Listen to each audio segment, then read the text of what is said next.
Special debate కి స్వాగతం. ఆంధ్రప్రదేశ్లో అధికార వైఎస్ఆర్ కాంగ్రెస్ పార్టీకి అగైనెస్ట్ గా ఏర్పడబోయే కూటమిలో ఉండేదెవరు? ఒకవైపు జనసేన, టీడీపీ నాయకులు భారతీయ జనతా పార్టీ తమ కూటమిలో ఉందని చెబుతూ ఉంటే కమలం పెద్దలు క్లారిటీ ఇవ్వడం లేదు. పవన్ కు బీజేపీ పెద్దలు అపాయింట్మెంట్ ఇవ్వకపోవడంపై కూడా పెద్ద చర్చ నడుస్తోంది.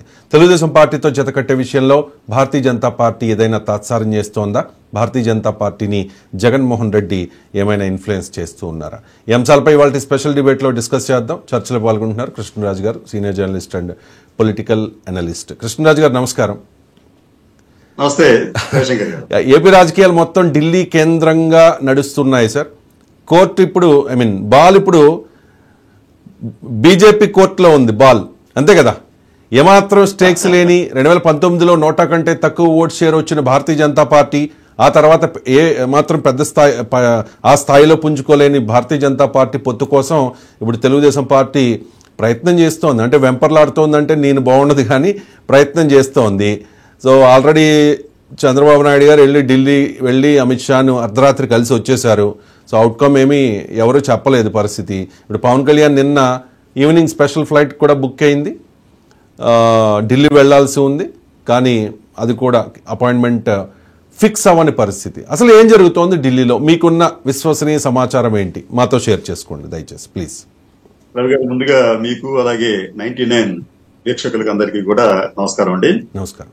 భారతీయ జనతా పార్టీ వైఖరి చాలా సుస్పష్టంగా ఉందండి. అదేమిటంటే జగన్మోహన్ రెడ్డి వారికి అత్యంత విశ్వసనీయమైన మిత్రుడు. అంటే అధికారికంగా కాదు కానీ పరోక్షంగా అతని మిత్రత్వం అనేది భారతీయ జనతా పార్టీకి చాలా అవసరంగా ఉంది. అలాగే జగన్మోహన్ రెడ్డి కూడా బీజేపీకి అనుకూలమైన బిల్లులకు మద్దతు ఇచ్చాడు. ఇంతేకాకుండా భారతదేశంలో జగన్మోహన్ రెడ్డి మాత్రమే కాదు కదండి, టీడీపీ కూడా మద్దతు ఇచ్చింది కదా. టీడీపీ కూడా మద్దతు ఇచ్చింది కదా. నేనే చెప్తున్నాను సార్, నేను అర్థమైంది సార్. వాళ్ళ నెంబర్ ఎక్కువ కాబట్టి వాళ్ళ అవసరం ఎక్కువ ఉంటుంది. వాళ్ళ నెంబర్ కాదు సార్, వాళ్ళ నెంబర్ కాదు, మీకు చెప్తాను. మీకు అది నమ్మదగిన మిత్రుడు, నమ్మకం కోల్పోయిన మిత్రుడు అనే ఇద్దరు ఉన్నప్పుడు భారతీయ జనతా పార్టీ ఏం చేస్తుందంటే తాను బాగా విశ్వసిస్తున్న వ్యక్తి జగన్మోహన్ రెడ్డి అనే భావంతో ఉన్నారు. ప్రధానమంత్రి మోడీ గారిని ఈ గత 58 నెలలుగా 23 సార్లు కలుసుకున్న ఏకైక ముఖ్యమంత్రి జగన్మోహన్ రెడ్డి. ఈ విషయం మనం మర్చిపోకూడదండి. మోడీ గారి 2 సార్లు ఇంటర్వ్యూస్ అనేవి ఈవెన్ యోగి ఆదిత్యనాథ్ గారికి కానీ లేకపోతే మరే ఇతర బీజేపీ ముఖ్యమంత్రికి కానీ ఎవ్వరికి ఇవ్వలేదు. ఆయన ఇస్తున్న ఇంపార్టెన్స్ అది. రెండోది, మీకు గతంలో మీకు గుర్తుందో లేదో నిర్మలా సీతారామన్ గారు ఒక వ్యాఖ్య చేశారు. జగన్మోహన్ రెడ్డి గారు మోడీ గారికి మానవ పుత్రుడు లాంటి వాడు చెప్పన్నారు. ఎందుకు చూస్తున్నా మనకి ఏమర్థమవుతుందండి? ఆయన ఏంటంటే ఈ ఆంధ్రప్రదేశ్ లో జగన్మోహన్ రెడ్డి ప్రభుత్వం కంటిన్యూ అయితే మనకే మంచిది, మనకి ఇక్కడ పోటీ చేసినా పొత్తు పెట్టుకున్నా మనకు పెద్దగా ఉపయోగం ఉండదు అనేది ఒక భావన అయితే, ఇక రెండో అంశం ఏంటంటే భారతీయ జనతా పార్టీ ఈ రోజున ఒక ఆంధ్రప్రదేశ్ లో ఒక పెద్దన్న పాత్ర పోషిస్తోంది. నేను అందరికీ పెద్దగా ఉంటాను, మీరందరూ నా మీద డిపెండ్ అవ్వండి, నా సలహా కోసం వెయిట్ చేయండి అని చెబుతూ సాచివేత ధోరణిలో ఉంది. దాంట్లో భాగంగానే తెలుగుదేశం పార్టీకి లేకపోతే జనసేన పార్టీకి ఇద్దరు కలుసుకొని మేము మీతో కలుస్తాం అంటే వెయిట్ అండ్ సీ అని చెప్పంటుంది. మొన్న ఇటీవల ముగిసిన భారతీయ జనతా పార్టీ అగ్రనాయకుల సమావేశంలో కూడా వారికి ఇచ్చిన ఒక ఇదేమిటంటే మీరు పొత్తుల గురించి ఆలోచించకండి, ఈ 4 రోజుల పాటు మీరు ఈ కార్యక్రమాలు చేసుకుంటూ వెళ్ళండి అని చెప్పారే తప్ప మీరు పొత్తులుంటాయి మీరు వెయిట్ చేయని చెప్పి అగ్రనాయకత్వం ఏమీ చెప్పలేదు వారికి. అంటే ఈ పొత్తు అనేది భారతీయ జనతా పార్టీకి అంత అవసరం లేదు. ఒకవేళ నిజంగా పొత్తు పెట్టుకుంటే దానివల్ల జగన్ ప్రయోజనాలు భంగం కలుగుతుంది అనుకుంటే వారు ఏం చేస్తారంటే జనసేన టీడీపీ మధ్య కుదిరిన ఈ పొత్తును కూడా భగ్నం చేసే ప్రయత్నం కూడా చేసినా మనం ఆశ్చర్యపోనక్కరలేదు. ప్రయత్నం చేసిన పవన్ కళ్యాణ్ వింటారా? పవన్ కళ్యాణ్ గారు మాట్లాడారు, మీకు ఆమె చాలా ఒత్తిడి ఉంది నా మీద, తెలుగుదేశం పార్టీతో పొత్తుకు బీజేపీ సిద్ధంగా లేదు అని అంటంలో కూడా ఆంతర్యం అదేనండి. కాబట్టి అంటే భారతీయ జనతా పార్టీకి సంబంధించి వారు ఈ పొత్తుల పట్ల పెద్దగా ఆసక్తి లేదు. ఒకవేళ పొత్తు కుదుర్చుకున్నా అది జగన్మోహన్ రెడ్డి ప్రయోజనాలకు భంగం కలిగించకూడదు అనేదే స్పష్టంగా కనిపిస్తోంది. ఎందుకు సార్, ఎందుకు మరి భారతీయ జనతా పార్టీ పెద్దగా ఓట్ షేర్ లేదు ఇక్కడ, గణనీయంగా ఏమీ పుంజుకోలేదు.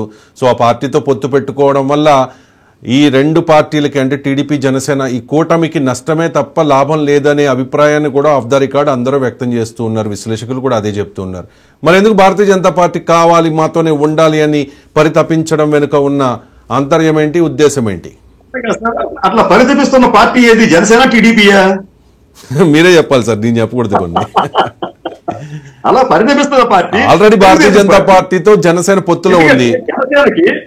జనసేనకి ఏంటంటే బీజేపీతో పొత్తులో ఉన్నప్పటికీ, ఎన్డీఏలో భాగస్వామి అయినప్పటికీ కూడా కనీసం తన పార్టీలోని నాయకులకు గాని, భారతీయ జనతా పార్టీ ఎన్డీఏలో నాయకులకు గాని ఎటువంటి ముందస్తు సమాచారం లేకుండా ఏకపక్షంగా పవన్ కళ్యాణ్ గారు వెళ్లి రాజమండ్రి జైలుకి వెళ్లి చంద్రబాబు నాయుడు గారికి మద్దతు ప్రకటించారు. అంటే అర్థం ఏంటి? పవన్ కళ్యాణ్ గారికి బీజేపీ ఉన్న పోయినా ఒకటే పైకి చెప్తాడే. మద్దతు మాత్రమే కాదండి, పొత్తు కూడా ప్రకటించారు కదా. మద్దతు మాత్రమే కాదు, పొత్తు కూడా. ఏమంటారు? మద్దతు మాత్రమే కాదు, పొత్తు కూడా ప్రకటించారు కదా. ఆల్రెడీ వేరే పార్టీతో పొత్తు మద్దతు అంటే అదే ప్రకటించారు. సరే, ఈ పొత్తు ధర్మం గురించి మనం మళ్ళీ మాట్లాడదామండి. ఇక్కడ ఏం జరుగుతుందంటే, ఇక్కడ తెలుగుదేశం పార్టీకి ఎందుకు అవసరం? ఎందుకంటే తెలుగుదేశం పార్టీకి ఎందుకు అవసరం అంటే, వాళ్ళు ఈసారి ఛాన్స్ తీసుకోదలుచుకోలేదు.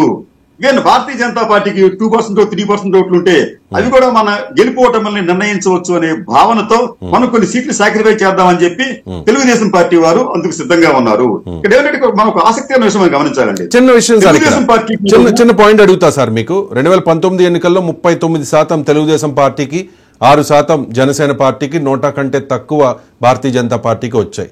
ఇప్పుడు మేము ఓట్ షేర్ని గణనీయంగా పెంచుకున్నామని చెప్పి తెలుగుదేశం పార్టీ చెప్తోంది, జనసేన పార్టీ కూడా అదే చెప్తోంది. కానీ మీరు చెప్పిన దాని ప్రకారం భారతీయ జనతా పార్టీ జస్ట్ 2-3%.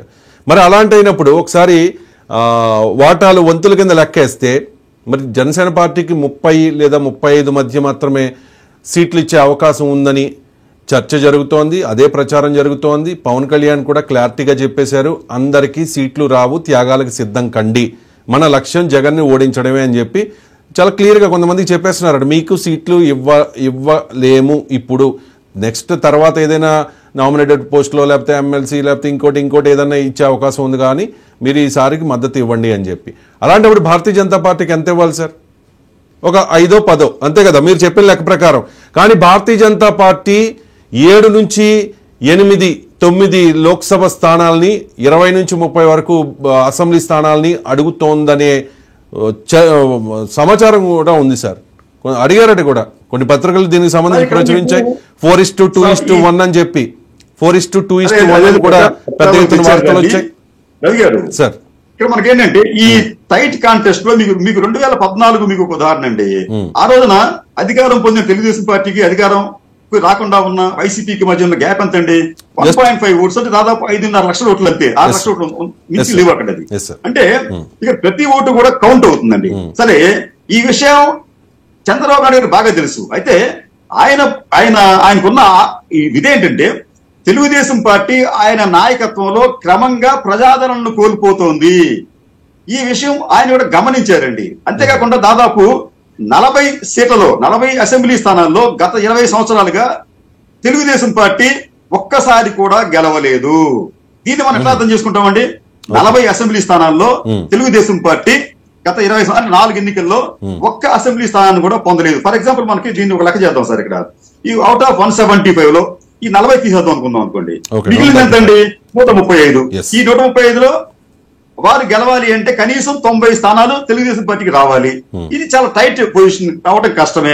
కాబట్టి పొత్తు అవసరం ఆయనకి అది. కానీ ఇక్కడ ఏమవుతుందంటే, తెలుగుదేశం పార్టీకి క్రమంగా ఓటు బ్యాంకు తగ్గుతూ వస్తోంది. మీకు అది ఎట్లాగంటే, మీకు 2019 అంత ముందుతో పోలిస్తే 2019 క్షమించాలి, గతంతో పోలిస్తే 1999 ఎన్నికలకి 0.27% ఓట్లు కోల్పోయింది బీజేపీ. 2004కి 6.55% ఓట్లు కోల్పోయింది. 2009కి 9.47% ఓట్లు కోల్పోయింది. 2014కి 15.41% ఓట్లు కోల్పోయింది. 2019కి అంటే మొన్న ఎన్నికల సమయానికి 3.54% ఓట్లు కోల్పోయింది. అయితే ఇక సీట్ల విషయానికి వచ్చినప్పటికీ 1994లో ఎన్టీ రామారావు గారు తెలుగుదేశం పార్టీని ఒంటి చేస్తూ అధికారంలో తీసుకొచ్చారు. ఆ తర్వాత ఒక 1 year తర్వాతే చంద్రబాబు నాయుడు గారు అధికారం హస్తగతం చేస్తున్నారు. అప్పటికి అసెంబ్లీలో వారికి తెలుగుదేశం పార్టీకి 74% అసెంబ్లీ స్థానాలు ఉన్నాయండి వాళ్ళ చేతులు అసెంబ్లీలో తెలుగుదేశం పార్టీకి. అది ఇప్పుడు అట్ ప్రెసెంట్ అయితే కేవలం 13% అసెంబ్లీ స్థానాలకు పడిపోయింది. అంటే తెలుగుదేశం పార్టీ ఒక పేక మేడలాగా కూలిపోతోంది, ఒక మంచుకొండలాగా కరిగిపోతోంది. అది కంచుకోట కాదు మంచుకోటగా మారింది. ఇవన్నీ కూడా తెలుగుదేశం అధినేతకు మనకన్నా కూడా బాగా తెలుసు.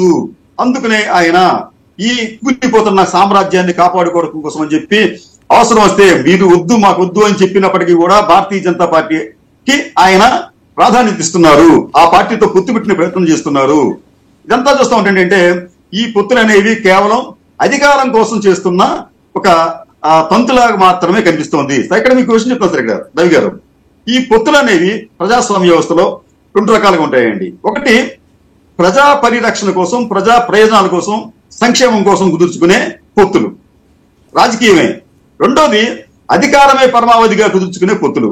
మీకు ఎమర్జెన్సీ సమయంలో ఇందిరాగాంధీ గారు చేసిన అకృత్యాలకు నిరసనగా ఆ సమయంలో ఇర్రెస్పెక్టివ్ ఆఫ్ పాలసీస్ సిద్ధాంతాలకు అన్ని కూడా తెలియదు కలిసి అన్ని పార్టీలు ఇంక్లూడింగ్ వామపక్షాలు, జనసంఘీయులు, వీళ్ళు మొత్తం అందరూ కలిసి పొత్తులు కుదుర్చుకున్నారు, ఎన్నికలకి వెళ్లారు. అది ప్రజా ప్రయోజనం కోసం, దేశం కోసం. కానీ ఆ తర్వాత వచ్చిన ఈ పొత్తుల్లో అత్యధికం ఈ అధికారంలో ఏ పార్టీ ఉంటే ఆ పార్టీ దింపేయాలి. అక్కడ జగన్మోహన్ రెడ్డి ప్రభుత్వం దింపేయాలి, కేంద్రంలో మోడీని దింపేయాలి, ఇంకోటి దింపేయాలి. ఆ గద్దె దింపడం కోసమే ఈ రోజు పొత్తులు పెట్టుకుంటారు. ఈ పొత్తులకి శాంటిటీ పెద్దగా ఉండదండి, దానికి అది పవిత్రత ఉండదు. వీళ్ళు ఎన్ని చెప్పినప్పటికీ కూడా అధికారం కోసం కూర్చునే పొత్తులు, ఈ విషయం ప్రజలకు బాగా తెలుసు. అయితే ఇటువంటి పొత్తుల కోసం ఎవరైతే ఎక్కువగా వెంపర్లాడతారో వారిని ప్రజలు క్రమంగా తిరస్కరించే ప్రమాదం కూడా ఉంటుంది. రవి గారు రైట్. ఇక్కడ పాయింట్ మీరు ఇందాక ఒక మాట అన్నారు, నమ్మదగిన మిత్రుడు, నమ్మదగని ఎట్టి పరిస్థితుల్లోనూ నమ్మలేని మిత్రుడు అని చెప్పి. నాకు తెలిసి జగన్మోహన్ రెడ్డి ప్రతిపక్షంలో ఉండగా మోదీని పెద్దగా ఎప్పుడు విమర్శించలా. హోదా కోసం పోరాడతామని చెప్పి అప్పుడు హడావుడి చేశారు. ప్రజా సంకల్ప యాత్రలో చాలా హామీలు ఇచ్చారు. కానీ మోదీని వ్యక్తిగతంగా కానీ లేకపోతే ఇంకో రకంగా కానీ విధానాలను కూడా అంత అగ్రెసివ్గా, చంద్రబాబు నాయుడు అంత అగ్రెసివ్గా ఎప్పుడు కామెంట్ చేయలేదు. అది కంపేర్ చేస్తూ ఉన్నారా ఇప్పుడు కేంద్ర పెద్దలు? ఎందుకు అంటే చంద్రబాబు నాయుడు ఏ రకంగా అసెంబ్లీలోనూ ధర్మ పోరాట దీక్షల్లోనూ మోదీని వ్యక్తిగతంగా, ఫ్యామిలీని కూడా కించపరుస్తూ మాట్లాడారు అనేది భారతీయ జనతా పార్టీ నాయకులు పదే పదే డిబేట్లలో కూడా చెప్తూ ఉంటారు, గతంలో ఇలా మాట్లాడారు అని చెప్పి. సో ఇప్పుడు ఎట్టి పరిస్థితుల్లోనూ నమ్మదగని మిత్రుడు చంద్రబాబు నాయుడు అయితే ఓకే, ఆ కష్టకాలంలో మనకు మద్దతుగా ఉంటాడు, బిల్లులు అన్నిటికీ సపోర్ట్ చేస్తాడు, అవసరమైతే రేపన్న రోజు 2024 ఎన్నికల తర్వాత ఏదైనా ఎంపీల నెంబర్ తక్కువైనా కూడా మనకు సపోర్ట్ చేస్తాడు, నమ్మదగిన మిత్రుడు అని చెప్పి జగన్ అనుకుంటున్నారు కదా సార్. ఇప్పుడు ఈ నమ్మదగిన మిత్రుడైన ఈ జగన్మోహన్ రెడ్డి కేంద్రాన్ని ఏదైనా ఇన్ఫ్లుయెన్స్ చేస్తున్నారు అనుకోవాలా? ఇన్ఫ్లుయెన్స్ చేస్తారా? ఎందుకంటే ఈ 3 పార్టీలు కలవకుండా, ఈ 3 పార్టీలు కలిస్తే ఖచ్చితంగా ఇప్పుడున్న సర్వేల ప్రకారం జగన్మోహన్ రెడ్డికి పరాజయం తప్పదు. కాబట్టి ఏదైనా ఇన్ఫ్లుయెన్స్ చేసే అవకాశం ఉందా? చేస్తూ ఉన్నారా? ఆల్రెడీ అటువంటి ప్రయత్నాలు జగన్మోహన్ రెడ్డి సాక్షాత్తు ప్రధాని మోడీ గారి దగ్గరే చేశారు. మీకు చంద్రబాబు నాయుడు గారు అర్ధరాత్రి పూట మోడీ, అమిత్ షా గారిని, నడ్డా గారిని కలుసుకున్న మర్నాడే జగన్మోహన్ రెడ్డి గారు ఢిల్లీ వెళ్లి ప్రధానమంత్రి అది మనం ముందుగా మనకి చెప్పిన షెడ్యూల్ అప్పటికప్పుడు వాళ్ళు అంటే జస్ట్ ఒక 2-3 days ముందు అనుకుని వీళ్ళు కలిశారు అక్కడ. అది ఇక్కడ ఏమిటంటే మోడీ గారిని ఎవరు తిట్టినా లేకపోతే అమిత్ షా గారిని ఎవరు తిట్టినా రాజకీయంగా అవి కామన్ అండి. అది ఇది రాజకీయాల్లో ఒకరినొకరు దూషించుకోవడం కామన్. మరి అమిత్ షా మీద కోడిగుడ్లు విసిరి 40 బెలూన్లు ఎగరేసి ఇవన్నీ పట్టించుకుంటారు కదా, ఎవరైనా మనసులో పెట్టుకుంటారు. ఇప్పుడు ఈ విమర్శల వరకు వారు పట్టించుకోరు. కానీ చంద్రబాబు నాయుడు గారు భారతీయ జనతా పార్టీ ప్రయోజనాలకు భంగం కలిగించారు. అంటే వ్యక్తిగత పరిస్థితికి భంగం కలిగిస్తే పెద్ద పట్టించుకోరుండాడు. కానీ భారతీయ జనతా పార్టీ ఉనికిని దెబ్బతీయడానికి, భారతీయ జనతా పార్టీ ప్రయోజనాలు దెబ్బతీయడానికి చంద్రబాబు నాయుడు గారు ప్రయత్నించారు. ఇది వారు సహించలేకపోతున్నారు. ఆంధ్రప్రదేశ్ లో కూడా భారతీయ జనతా పార్టీకి తెలుగుదేశం పార్టీ అధినేత అంటే పెద్దగా వాళ్ళకి విశ్వసనీయత, నమ్మకం లేదు. అక్కడ ఎవరు ఇక్కడ బీజేపీకి వచ్చేటప్పటికి, ఏపీకి వచ్చేటప్పుడు 2 రకాలు సార్ నాయకులు. ఇక్కడ భారతీయ జనతా పార్టీలో ఎప్పటి నుంచో ఉన్న సంఘ పరివార్ వారు, బీజేపీ సంఘ పరివార్ సిద్ధాంతాలకు అభిమానించేవారు, సానుభూతిపరులు, వారందరూ కూడా భూమిపుత్రులండి. వారు తమ పాలసీలను మార్చుకోరు, పార్టీలు మారరు, జనలగాళ్ళు. రెండో వర్గం ఉంది, వారు వలస పక్షులు. అంటే మీకు సుజనా చౌదరి, లేకపోతే మన సీఎం రమేష్, లేకపోతే ఇంకొకళ్ళు వీళ్ళంతా ఏం చేస్తారంటే పాత్ర నాగభూషణరావు ఇంటి వాళ్ళు ఏం చేస్తారంటే అధికారం కాపాడుకోవడం కోసమో లేదా అధికారంలో ఉన్న వాళ్ళతో మనం ఉండటం కోసమో ఈ పార్టీలో జాయిన్ అవుతారు. తర్వాత వీళ్ళు వెళ్ళిపోతారు. ఇక్కడ బీజేపీ కోసం ఏమైందంటే మీకు ఈవెన్ పురంధేశ్వరి గారు కూడా వలసపక్షే. వీరంతా ఏం చేస్తారంటే మాకు పొత్తు కావాలి టీడీపీతో అని చెప్పి కోరుకుంటారు వీళ్ళు. ఎందుకు? పొత్తులో భాగంగా ఒక 4-5 అసెంబ్లీ సీట్లు వస్తే, పార్లమెంట్ సీట్లు వస్తే మేమంతా కూడా పార్లమెంట్ సీట్లకు పోటీ చేయొచ్చని చెప్పింది వారి ఆశ. కానీ గతంలో అయితే భారతీయ జనతా పార్టీ ఇటువంటి వాటికి ఈల్డ్ అయ్యేది. కానీ ఇప్పుడున్న నాయకత్వం అన్ని ఆనుపానులు అన్ని తెలిసిన ఇది చాలా దేశముదురు నాయకత్వం ఇది బీజేపీలో ఉంది, కేంద్రంలో ఉంది. వీళ్ళకి అన్ని తెలుసు కాబట్టి సరే అట్లాగని చెప్పన్నారు తప్ప పొత్తుల గురించి వాళ్ళు ఏమీ కంగారు పడటం లేదు. వీరు ఇంకొక 4 రోజుల దాకా కూడా ఇటువంటి పొత్తుల గురించి ఎటువంటి నిర్ణయం కూడా తీసుకోకపోవచ్చు. ఈలోగా వాళ్ళు చెప్పిన సందేశం ఏంటంటే అక్కడ నాయకత్వం, రాష్ట్ర నాయకత్వానికి మీరు ఈ 4 రోజులు కార్యక్రమాలు చేసుకుంటూ వెళ్ళండి అని మాత్రమే చెప్పారు. పొత్తులు మేము చూసుకుందామని చెప్పి అన్నారు. పొత్తులు చూసుకునే విషయానికి వచ్చేటప్పటికి చివరి వరకు కూడా చంద్రబాబు నాయుడు గారిని టెన్షన్ లో పెట్టి చివరికి చూద్దాం ఇప్పుడు ఎట్లా ఉంటుందో. నా ఆచరణ ఏంటంటే ఒకవేళ కలిసేందుకు ఆస్కారం ఉండదు. కలిసినా గానీ బీజేపీ గొంతెమ్మ కోరికలు కోరుతుంది. ఆ కోరికలు తీర్చే శక్తి, అవకాశం తెలుగుదేశం పార్టీ అధినేతకు ఉండకపోవచ్చు. ఇప్పుడున్న పరిస్థితుల్లో ఉండకపోవచ్చు ఖచ్చితంగా మీరు అన్నట్టు. ఒక నిమిషం సార్, అక్షర్ సత్యం గారు జాయిన్ అయ్యారు మనతో. సత్యం గారు నమస్కారం. సార్ నమస్కారం సార్. నేను పవన్ కళ్యాణ్ చాలా అంటే వాస్తవానికి దగ్గరగా కొన్ని మాట్లాడారు. At the same time Janasena party కాపుల కోసం పెట్టిన పార్టీ కాదు అని కూడా కామెంట్ చేశారు. ఉదాహరణకు ఇప్పుడు రెడ్లు ఉన్నారనుకోండి, వాళ్ళందరూ కూడా ఏకమై రాజకీయం చేద్దామని అనుకుంటారు. చిన్న ఉదాహరణ ఆళ్ల రామకృష్ణారెడ్డి, ఆయన జగన్మోహన్ రెడ్డిని విభేదించి పార్టీ మారిపోయారు. వెంటనే జగన్మోహన్ రెడ్డి గారు, అంటే నాకున్న సమాచారం చెప్తున్నా, విజయసాయి రెడ్డి గారి ద్వారా ఆళ్ల రామకృష్ణారెడ్డి గారికి రాయబారం పంపించి తిరిగి తెప్పించుకున్నారు. ఇప్పుడు ఆళ్ల రామకృష్ణారెడ్డి ఒక్కరు లేకపోతే పెద్దగా వచ్చిన నష్టం లేకపోవచ్చు రాష్ట్ర వ్యాప్తంగా మనం చూసుకుంటే. అంటే మంగళగిరిలో ఏదైనా ఎఫెక్ట్ ఉండొచ్చేమో కానీ. అలాగే ఇప్పుడు చౌదరీస్ కూడా ఆ సామాజిక వర్గం వాళ్ళు దగ్గర చేసుకునే ప్రయత్నం చేస్తూ ఉంటారు. మరి ఇప్పుడు ఈ జనసేన పార్టీ కాపుల కోసం పెట్టిన పార్టీ కాదు అనడంలో పవన్ కళ్యాణ్ రాజకీయ వ్యూహం ఏంటి, ఆంతర్యం ఏంటి? సార్ పెద్దల కృష్ణరాజు గారికి నమస్కారం సార్. ఒక్క నిమిషం అండి సత్యం గారు, ఒక్క నిమిషం. ఒకసారి పవన్ కళ్యాణ్ గారు ఏమన్నారో విన్న తర్వాత, అంటే నేను చెప్పడం కాదు, ఆయన ఏమన్నారో విన్న తర్వాత మనం మాట్లాడదాం. ఒకసారి పవన్ కళ్యాణ్. రైట్. నేను ఇన్ని కులాల అభిమానాన్ని పొందిన వాడిని. నేను పుట్టడానికి కాపు కులంలో పుట్టినప్పటికీ కూడా నేను కేవలం కాపు కులానికే పని చేస్తాను, కాపుల కోసమే పార్టీ నేను పెట్టలేదు. నేను అందరి కోసం పెట్టాను పార్టీ. కానీ పొలిటికల్గా నేను రైట్గా మాట్లాడను. ఏది ఆకట్టుకునేలా మాట్లాడను, ఏది సరైందో నేను అదే మాట్లాడతాను. ఒక జబ్బుకి మందు సరిగ్గా మాట్లాడటం. రైట్. అంటే మిగిలిన సామాజిక వర్గాల వాళ్ళు కూడా ఉన్నారు కాబట్టి ఇప్పుడు ఆ ఏరియాలో నిన్న భీమవరంలో పర్యటించారు కాబట్టి భీమవరంలో అక్కడ పోటీ చేయాలని ఆల్రెడీ ఆయన డిసైడ్ అయ్యారనే వార్తలు వచ్చిన నేపథ్యంలో అక్కడ క్షత్రియ సామాజిక వర్గం, సెటిబల్ సామాజిక వర్గం, అలాగే దళితులు, ముఖ్యంగా కాపులు ఉన్నారు. కాపులు ఎలా అయినా కూడా జనసేనకి వేస్తారనే నమ్మకంతో బహుశా ఆ మాట అని ఉండవచ్చు. రైట్. సత్యం గారు కంటిన్యూ చేయండి. సార్ రాజు ప్యాలెస్లోని రాజప్రసాదంలోని స్త్రీల్ని ఎవరు అనుమానించరు. వాళ్ళు ఎట్లా ఉన్నా ఎలా చేసినా గానీ అనుమానించరు. అదే గుడిసెల్లో ఉన్న స్త్రీలు పదే నేను పతివ్రతనే అని చెప్పుకుని బతకాల్సిన పరిస్థితులు ఉంటాయి సార్. ఎందుకంటే ప్రజలు చూసే విధానం రాజప్రసాదంలో ఉన్న స్త్రీలు ఒక రకంగా చూస్తారు, గుడిసెల్లో ఉన్న స్త్రీలు ఒక రకంగా చూస్తారు. అదే మీరు ఇందాక చెప్పారు, కమ్మల పార్టీ అని ప్రసారం చేయదు, మీడియా రెడ్ల పార్టీ అని చేయదు. అదే అనగారిన వర్గాల నుంచి, ఒక బీసీల నుంచి వచ్చినా, దళితుల నుంచి కాపుల నుంచి వచ్చినా కాపుల పార్టీ బీసీల పార్టీ దళితుల పార్టీ అని చెప్తారు అని ప్రచారం చేస్తున్నారు. కాబట్టి పవన్ కళ్యాణ్ గారు పదే నేను కాపుల కోసం పెట్టలేదని చెప్పుకోవాల్సిన పరిస్థితులు దిగజారినాయి సార్. చాలా దురదృష్టం అది.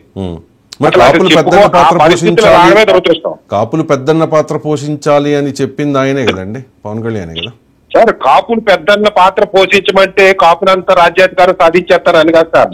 మేము చదువుకునేటప్పుడు బస్సుల్లో పెద్ద కొటేషన్ ఉందండి. ఒక కులం పునాదుల మీద, జాతి పునాదుల మీద ఒక రాజ్యాన్ని గాని ఒక రాజకీయ పార్టీని గాని నిర్మించలేమని అంబేద్కర్ గారు కొటేషన్ ఉంది సార్. అవునండి. అది ఇప్పటికి కూడా వర్తిస్తుంది. ఒక కాపుల రాజ్య పెద్దన్న పాత్ర పోషించేస్తే రాజ్యాధికారం వచ్చేది. ఓన్లీ జగన్మోహన్ రెడ్డి గారికి రెడ్డి సామాజిక వర్గం ఉంటే జగన్మోహన్ రెడ్డి గారు సీఎం అయిపోరు సార్. కాపులు ఇలాంతా కలిస్తేనే రాజశేఖర రెడ్డి సీఎం అయ్యారు. అలాగే చంద్రబాబు నాయుడు గారికి కాపులు, బీసీలు, ఈ దళితులు అందరూ ఉంటేనే చంద్రబాబు నాయుడు సీఎం అయ్యాడు, పార్టీ నిలబెట్టుకోగలిగాడు సార్. పెద్ద పాత్ర పోషించాలంటే అర్థం ఏంటి? వచ్చిన ప్రాబ్లం ఏంటంటే సార్, ఇప్పుడు రెడ్లు ఉన్నారండి, ఆ రెడ్లు అంతా ఏం చేస్తారంటే ఎమ్మెల్యే నుంచి పై స్థాయి నుంచి ఆలోచిస్తారు. వాళ్ళు గ్రామంలో ఉన్న గ్రామ సర్పంచ్, గ్రామ పెద్దలు ఇప్పుడు ఆశించరు. వాళ్ళు అక్కడ ఉన్న కులాన్ని కాపులకి ఇచ్చేస్తారు, మండల ప్రెసిడెంట్ అవన్నీ కాపులకి ఇచ్చేస్తారు. అలా కాపులు అట్లా కాదు, ఊళ్ళో ఉన్న వార్డు మెంబర్ నుంచి అన్ని మాకే కావాలంటారు. ఊళ్ళో ప్రతి ప్రాతినిధ్యం ఆధిపత్యం మాకు కావాలంటారు. దానితో మిగిలిన కులాలు దూరం అయిపోతున్నారు కాపులు. అందుగురించి పవన్ కళ్యాణ్ ఏంటంటే, మీరు గ్రామ పెత్తనం గురించి, మండల పెత్తనం గురించి, తాలూకా పెత్తనం గురించి పోరాడుకుంటే మీరు రాజ్యాధికారం సాధించగలేరు, రాష్ట్ర స్థాయిలో ఉన్న పెత్తనం సాధించలేరు.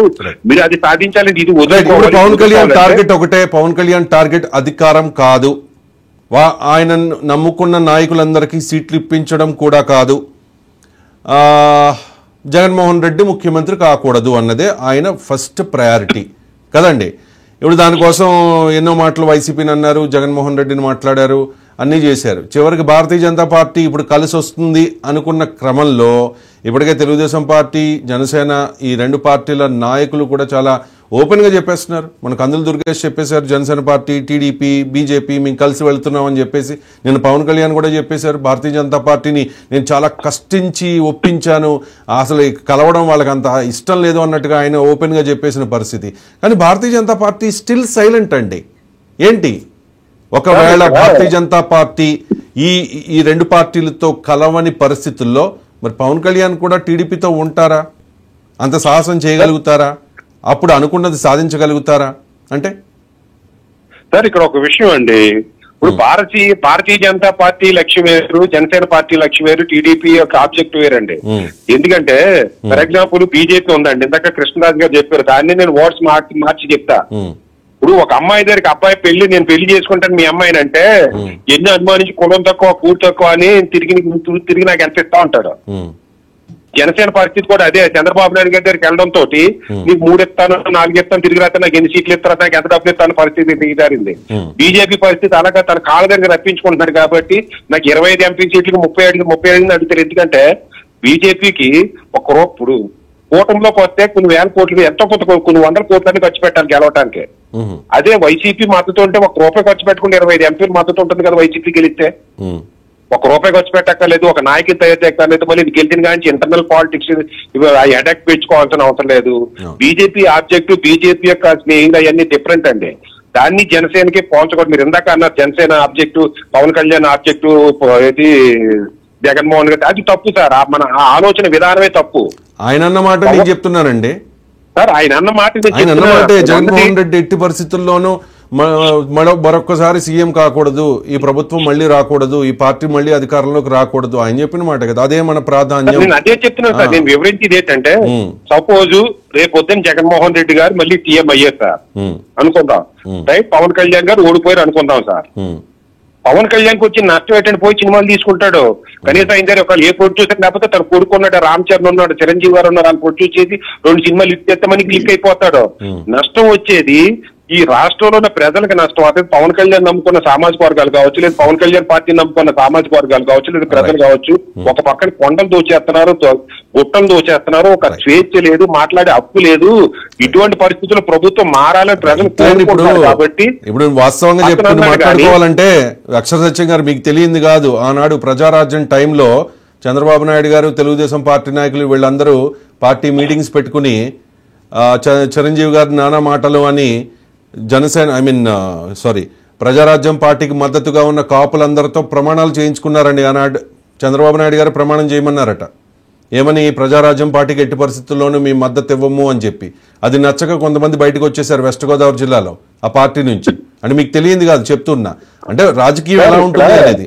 ఇప్పుడు 2019 నుంచి 2024 మధ్య కాలంలో జరిగిన పాలనను చూసి ఎద్దేవా చేస్తున్న వీళ్ళు 2014 నుంచి 2019 మధ్య కాలంలో జరిగిన పాలనలో ఇవన్నీ జరగలేదా? జరిగాయి, కానీ కాస్త ఇప్పుడు ఎక్కువ జరిగి ఉండవచ్చు. అప్పుడు క్వశ్చన్ చేయలేని వాళ్ళు ఇప్పుడు ఎందుకు క్వశ్చన్ చేస్తారు అని చెప్పి అధికార పార్టీ వాళ్ళు అడుగుతూ ఉన్నారండి. అంటే ప్రజలన్నీ బేరీజ్ వేసుకుంటారు కదా. ఇప్పుడు అన్ని ప్రజలన్నీ బేరీజ్ వేసుకుంటారండి. చెప్పండి. నేను చెప్పదలుచుకున్నది ఏంటంటే సార్, మీరు ఇందాక కూర్చున్నది ఉంది, కాపుల యొక్క ఆకాంక్షలు వేరు, జనసేన పార్టీ ఆశయాలు వేరండి. కాపుల యొక్క శత్రువులు వేరు, జనసేన యొక్క మిత్రులు వేరండి. రైట్. జనసేన పార్టీ అన్ని కులాల కోసం, రాష్ట్రంలోని అన్ని ప్రజల కోసం పెట్టిన పార్టీ. అంటే అందరినీ కనిపించేస్తుంది, గెలుస్తుంది లేదా వేరే సబ్జెక్ట్ అండి. ఆప్షన్ లేదు కదా, వేరే సబ్జెక్ట్ అంటే ఏం సార్? గెలవాలి తప్పనిసరి ఈసారి. అదైతే గెలవాలండి, కానీ చెప్తున్నా వేరే డిబేట్ సబ్జెక్ట్ అంటున్నా. ఇక్కడ కాపుల శత్రువులు, ఆగర్భ శత్రువులు కమ్మ సార్. దానికి నేను కావచ్చు, ముద్రగడ పద్మనాభం గారు కావచ్చు, లేదా కాపు ఉద్యమాలు, తెలుగుదేశం పార్టీ గెలిచిన ప్రతి ఎన్నికల్లోనూ కాపుల మద్దతు ఉండబట్టే ఆ పార్టీ అధికారంలోకి వచ్చిందండి. ఎంత వైరుధ్యం, ఎంత విభేదాలు ఉన్నా కూడా. తెలుగుదేశమే కాదండి, 1983 ఎలక్షన్ అనేది ఎన్టీ రామారావు గారి యొక్క ఓన్ చరిష్మా మీద, కాంగ్రెస్ మీద వ్యతిరేకత తోటి గెలిచారనుకోవాలి. కానీ ఆ తర్వాత జరిగిన 85 నుంచి జరిగిన ప్రతి ఎలక్షన్ లో కూడా ప్రతి కాంగ్రెస్ గెలుపు గాని ఓటం గాని, తెలుగుదేశం గెలుపు గాని ఓటం గాని, రాజశేఖర రెడ్డి గారి గెలుపు గాని ఓటం గాని, చంద్రబాబు నాయుడు గారి గెలుపు గాని ఓటం గాని కాపుల ప్రధాన కారణం సార్. 2019లో కూడానండి, 2019లో వైసీపీ గెలిచిందంటే, జగన్ అధికారంలోకి వచ్చారంటే కారణం కాపుల మద్దతు ఇవ్వబట్టే కదా. దాన్ని ఇంకొక రకంగా కూడా చెప్తాను సార్. నిన్న పవన్ కళ్యాణ్ కూడా చెప్పారు, 2014లో తెలుగుదేశం గెలవటానికి పవన్ కళ్యాణ్ సంబంధించిన వర్గాలు, 2019లో తెలుగుదేశం ఓడిపోవటానికి కూడా పవన్ కళ్యాణ్ కి మద్దతు ఇచ్చిన వర్గాలు సార్. అందులో నోట్ అవుట్. రైట్ అండి. సత్యం గారు ఒక్క నిమిషం అండి. కృష్ణరాజు గారు ఆయన కూడా జర్నలిస్టే, సో ఆయన అభిప్రాయాలు ఆయన చెప్తూ ఉన్నారు. ఇక్కడ నేను ఫైనల్ గా కొన్ని ప్రశ్నలు కంక్లూడ్ చేసే సమయం సార్. ఇప్పుడు కాపులు ఆంధ్రప్రదేశ్లో ఏ పార్టీ అధికారంలోకి రావాలన్నా డిసైడ్ చేసేది బలమైన సామాజిక వర్గం, బలమైన ఓట్ షేర్ ఉన్న సామాజిక వర్గం కాపులు కాబట్టి కాపు సామాజిక వర్గం. ఆ కాపు సామాజిక వర్గానికి చెందిన చాలా మంది నాయకుల్ని దీనిలోకి జనసేన పార్టీలోకి తిరిగి తీసుకొచ్చే ప్రయత్నం అయితే జరిగింది. 2019 ఎలక్షన్స్ తర్వాత జేడి లక్ష్మీనారాయణ గారు, తోట చంద్రశేఖర్ గారు, ఇంకా తమిళనాడు మాజీ సీఎస్ రామ్మోహన్ గారు, ఇంకా చాలా మంది కాపు ప్రముఖులు ఈ పార్టీ నుంచి వెళ్ళిపోయారు. అప్పుడు ఆ ప్రయత్నం జరగల. ముద్రగడ పద్మనాభం గారు కూడా ఈ పార్టీ మీద ఇన్ని ఆరోపణలు చేసినప్పుడు ఏ రకంగా మనం చూసాం, జన సైనికులు వీళ్ళందరూ కూడా అటాక్ చేశారు అనేది. పద్మనాభం గారి దగ్గరికి ఒక ప్రపోజల్ తీసుకెళ్లారు, వెంటనే దాన్ని యాక్సెప్ట్ చేశారు. తోట త్రిమూర్తులు గారు ఫోన్ చేస్తే మీ పార్టీలోకి రాను, తెలుగుదేశం పార్టీలోకి, జనసేన పార్టీలోకి వెళ్ళిపోతానని చెప్పారు. ఇది జరిగి దాదాపు 40 రోజులు అయిపోయింది. ఆయన ప్రతిరోజు వచ్చి చూస్తూ ఉన్నారంట పవన్ కళ్యాణ్ వస్తూ ఉన్నారా లేదా అని చెప్పేసి, ఎందుకంటే ఆయన అటువంటి వ్యక్తి కాబట్టి. ఇప్పుడు ఆయన్ని ఎలా పెట్టేశారంటే లాక్ చేసేశారు. వైసీపీలోకి వెళ్ళలేరు, జనసేనను తిట్టలేరు, పవన్ కళ్యాణ్ని విమర్శించలేరు. సో ముద్రగడ ఫ్యాక్టర్ ఎంతో కొంత ఉంటుంది. ఇప్పుడు జన సైనికులు లేకపోతే టీనేజర్స్, కుర్రోళ్ళు వాళ్ళు ఎంత విమర్శించినా, అక్షర సత్యం గారు లేకపోతే మీకు తెలుసు, చాలా మంది పెద్దలకు తెలుసు, కాపు పెద్దలకి ముద్రగడ పద్మనాభం గారు అంటే ఏంటో అని చెప్పి, ఆయన పద్ధతులు ఏంటి, ఆయన విధానాలు ఏంటి అని చెప్పేసి, ఆయన సమాజానికి కమ్యూనిటీకి చేసిన సేవలు ఏంటి అని చెప్పేసి. సో ఆయన్ని ఈ పార్టీలోకి తీసుకురావడంలో ఎందుకు తాత్సారం జరుగుతోంది అంటే ఏం చెప్తారు సార్ కృష్ణరాజు గారు? ఇక్కడ ఒకటి, ముద్రగడ పద్మనాభం గారు నిజంగా ఆయన జనసేనలోకి వస్తే అది అన్ని విధాల జనసేనకు ఉపయోగపడుతుంది. అయితే ఆయన వస్తే ఒక పవర్ సెంటర్ గా మారతారనే భయం బహుశా ఈ పవన్ కళ్యాణ్ గారికి ఉండకపోవచ్చు, కానీ పవన్ కళ్యాణ్ గారి చుట్టూ పక్కన ఉండే వారికి అటువంటి భయం కూడా ఉండవచ్చు. రెండోది ఏంటంటే, ఇప్పటి వరకు ఏంటంటే పవన్ కళ్యాణ్ గారు ఏకఛత్రాధిపత్యం, సోల్ లీడర్. ఆయన ఏం చెప్తే అదే పార్టీకి. ఈ పొత్తుల గురించి మీరు మాట్లాడద్దు అంటే ఎవరు మాట్లాడరు, ఇంకోటి చేయరు. మీకు చెప్పకుండానే నేను తెలుగుదేశం పార్టీలో పొత్తు కుదుర్చుకున్నాను అంటే ఓకే సార్ అని చెప్పి అంటారు. కానీ ఒకవేళ ముద్రగడ పద్మనాభం లాంటి senior politician, out spoken politician, ఉద్యమకారుడు, ఆయన ఈ పార్టీలోకి వస్తే పవన్ కళ్యాణ్ గారికి ఉన్న ఇటువంటి సే అనేది తగ్గే ప్రమాదం ఉండవచ్చన్న భయం కూడా ఈ పవన్ కళ్యాణ్ గారికి కూడా ఉండవచ్చేమో అనేది ఒక అభిప్రాయం సార్. ఎందుకంటే ఇప్పటిదాకా మనం అంతకు అనుకున్నట్టు పవన్ కళ్యాణ్ గారు అధినాయకుడు కాబట్టి, రేపు ఇదే ముద్రగడ పద్మనాభం గారి పార్టీలో చేరి ఏదన్నా ఆయన విధానాలకు వ్యతిరేకంగా మాట్లాడితే అది పెద్ద రచ్చగా మారుతుంది. పొలిటికల్ గా కూడా అది ఒక నెగిటివ్ పాయింట్ గా మారే ప్రమాదం ఉంటుంది. కాబట్టి వీరు కూడా అంటే పవన్ కళ్యాణ్ అనుకో కూడా ఓకే చూద్దాం అన్న ధోరణిలోనే ఉన్నట్టుగా కనిపిస్తుంది. అందుకని ఏంటంటే ముద్రగడ పద్మనాభం గారితో వెళ్ళి కలుసుకొని ఆ మద్దతు ఇచ్చేందుకు కూడా వారు పెద్దగా ఆసక్తి చూపుతున్నట్లుగా కనిపిస్తుంది. ఇక్కడ ఇంకో విషయం సార్, ఇక్కడ కాపులకు సంబంధించి మనం ఇందాక అనుకున్నాం, నేను ఒక ఇది కాపుల కోసం పెట్టిన పార్టీ కాదు. నిజానికి ఏంటంటే ఏ రాజకీయ పార్టీ కూడా ఏ ఒక్క కులం కోసమో మతం కోసమో పెట్టకూడదు. అది భారత రాజ్యాంగంలో ఎన్నికల పార్టీ రిజిస్ట్రేషన్ కూడా చాలా స్పష్టంగా ఉంటుంది. అక్కడ అది మొత్తం ఎంటైర్ ప్రజలకు సంబంధించిన పార్టీగా అది ఉండాలండి. కానీ మీకు ఇదే పవన్ కళ్యాణ్ గారు ఈ రోజు ఏమన్నారంటే కాపుల కోసం పెట్టిన పార్టీ కాదని చెప్పన్నారు. మరోసారి ఏమన్నారంటే ఈ కాపులే నన్ను ఓడించారని చెప్పన్నారు. మరోసారి అంటే 11 నెలల క్రితం ఆయన చెప్పారంటే ఈ కాపులు అనే వాళ్ళు నిర్ణయాత్మక శక్తి, వీరందరూ కూడా పెద్దన్న పాత్ర పోషించాలని చెప్పి ఆయన చెప్పారు. ఇవన్నీ కూడా అంటే కొద్దిగా పరస్పరంగా కాస్త విరుద్ధమైన ప్రకటనలు కనిపిస్తున్నాయి. అల్టిమేట్ గా కూడా చెప్తున్నాం సార్, ఇక్కడ కాపులకు వచ్చేటప్పటికి దే ఆర్ రియల్లీ ఒక ఫార్మిడబుల్ ఫోర్స్, అంటే ఒక భయంకరమైన శక్తి అండి వాళ్ళు. ఎందుకు నేను భయంకరమైన శక్తి అని చెప్పి అన్నానంటే కాపులు మా క్యాస్ట్ కి చెందిన వాళ్ళు అధికారంలోకి రావడం లేదు, మా మంత్రులు అధికారంలో పెద్దగా ఉండటం లేదు అనే బాధ అనేది వారిలో చాలా తీవ్రంగా ఉంది. మా ఓట్లు దాదాపు 18 నుంచి 20% ఓట్లు ఉన్నాయి, కానీ మేము మాత్రం అధికారంలో ఉండలేదని చెప్పే బాధ, భయం, భావన ఉన్నాయి. ఇది ఏం చేస్తుంటే వాళ్ళలో ఒక రకంగా కొంత ఇది చివరికి ఎట్లా దాటిస్తుందంటే మీకు రంగా గారిని హత్య చేసిన తర్వాత రంగా గారిని ఒక గొప్ప కాపు నాయకుడిగా చూసుకున్నారంతా కూడా. ఆయన ఉద్దేశం వేరైనప్పుడు కూడా. అయితే ఆయన హత్య చేసిన తర్వాత కాపు కమ్యూనిటీ అంతా కూడా ఏకమయ్యి కోస్తా ఆంధ్ర అంతా కూడా భయంకరమైన విధ్వంసం అక్కడ క్రియేట్ చేశారండి అక్కడ.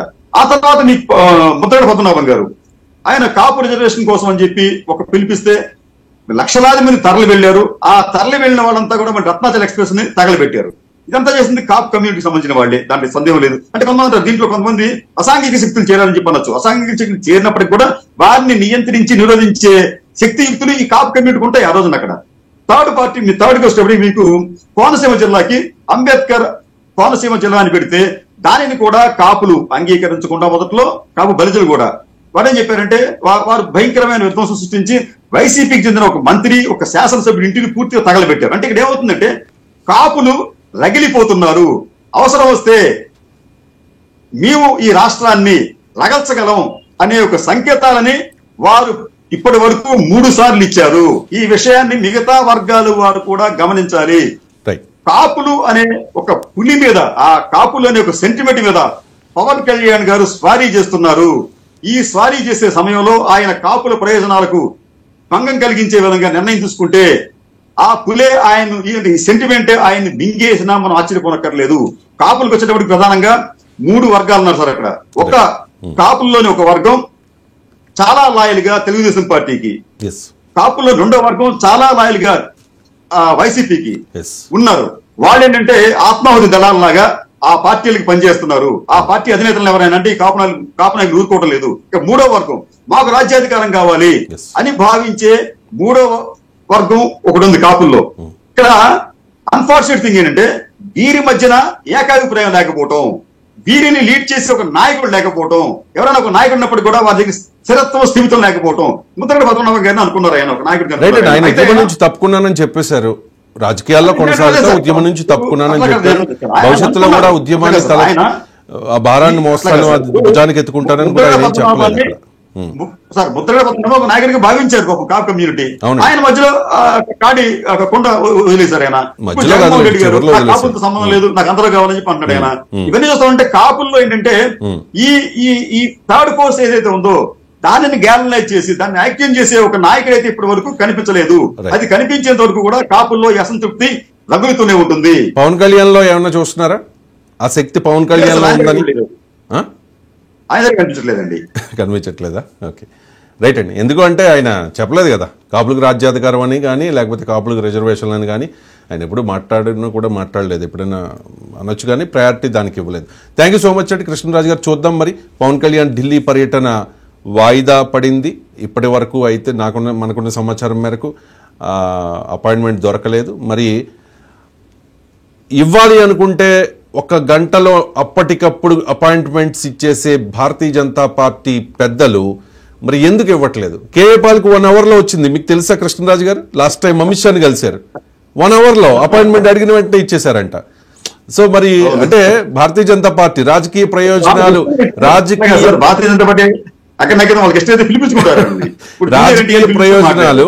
అంటే నేను ఎవరెవరిని కంపేర్ చేయట్లేదు, జస్ట్ విషయం చెప్తున్నాను అంతే, న్యూస్ చెప్తున్నాను. ఇంట్రెస్ట్ ఉంటే అదే రాజకీయ ప్రయోజనాల కోసం ఎంతకైనా తెగించే, ఏదైనా చేసే మరి భారతీయ జనతా పార్టీ మరి ఎందుకు మరి తెలుగుదేశం పార్టీతో పొత్తు పెట్టుకోవడానికి ఇష్టం లేక మరి పవన్ కళ్యాణ్కి అపాయింట్మెంట్ ఇవ్వలేదా, లేకపోతే జగన్మోహన్ రెడ్డిని అధికారంలోకి దించడం అంటే నెక్స్ట్ అధికారంలోకి రాకుండా ఉండడాన్ని జీర్ణించుకోలేక, అలా జరిగితే ఊహించుకోలేక మరి పవన్ కళ్యాణ్ని కాస్త వెయిట్ చేయమని చెప్తున్నారా ఏంటి చూద్దాం. పవన్ కళ్యాణ్ నేను చాలా కాన్ఫిడెంట్గా చెప్పారు సార్, నేను ఢిల్లీ వెళుతున్నాను, అక్కడే మొత్తం పొత్తుల మీద క్లారిటీ వచ్చేస్తుంది అని చెప్పి చాలా కాన్ఫిడెంట్గా వెళ్ళారు. తెలుగుదేశం పార్టీ నాయకులు అక్కడ భీమవరంలో ఉన్న తెలుగుదేశం పార్టీ నాయకులతో మీట్ అయ్యారు. ఇంటికి వెళ్ళి మరి పులపర్తి రామాంజనేయులు ఆయన 2019 ఎన్నికల్లో ఈయనకి పోటీ ఇచ్చారు. గ్రంథ్ శ్రీనివాస్, పులపర్తి అండ్ పవన్ కళ్యాణ్ ముగ్గురు పోటీ పడ్డారు కాబట్టి ఈసారి కాస్త తగ్గండి అని చెప్పి ఈయనే కాస్త తగ్గి ఆయన ఇంటికి వెళ్ళారు కాబట్టి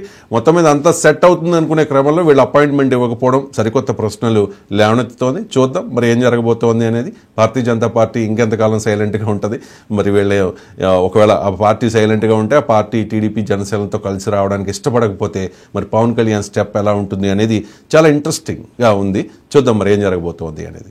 థ్యాంక్ యూ సార్ కృష్ణరాజు గారు. నెక్స్ట్ డిబేట్లో కలుద్దాం.